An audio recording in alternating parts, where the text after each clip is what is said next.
So we all want our kids to be empathetic, but is it something that can be taught? There's a new study that shows yes, and that there's one age in particular where it's most impactful. I love this study. Did you? Would you have guessed the age?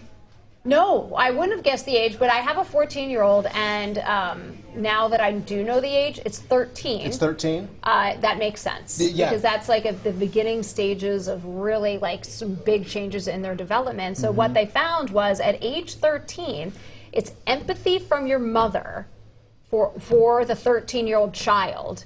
That is where it's most important. That predicted that teenagers' empathy for their friends as that teenager went through their teenage years. Okay, I'm just going to throw something out here right now. The movie Inside Out 2 is coming out. I know, but trust me, I'm aware. And very aware. I'm not even kidding you. The first thing when we found out we were going to have this talker, that was the first thing I thought of. I was like, this is perfect. Empathy, that'd be a great emotion to have in this movie, because when you are 13, you remember when you were 13, going through those life changes, all of a sudden you're having emotions that you hadn't felt before.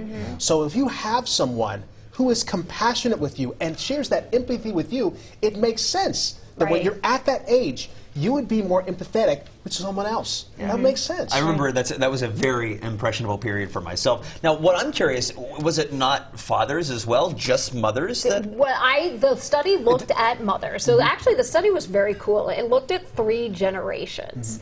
And it looked at, 150 teenagers back starting in the early 90s.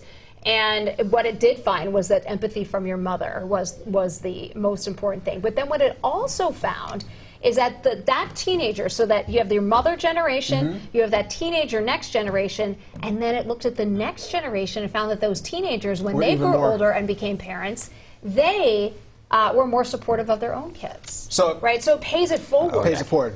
Right. For both the good and the bad. The good I mean, you take those traits that you learned when you were younger. The modeling, yes. Exactly. Yeah, and I think that all the experts will tell you, like, kids model what they see, and as you're a parent, kids model what they see. So if parents are modeling empathy, then kids are more likely to then model that empathy. It just goes to show you never know when your kids are paying attention. They are watching you at all times. They are always watching. Yeah. I was going to say, I feel like today's world, we need empathy more than anything else. We need to understand what other people are going through and put ourselves in their shoes before we rush to judgment or action or anything. We could always use more of that, right? That's a life lesson right there. Absolutely.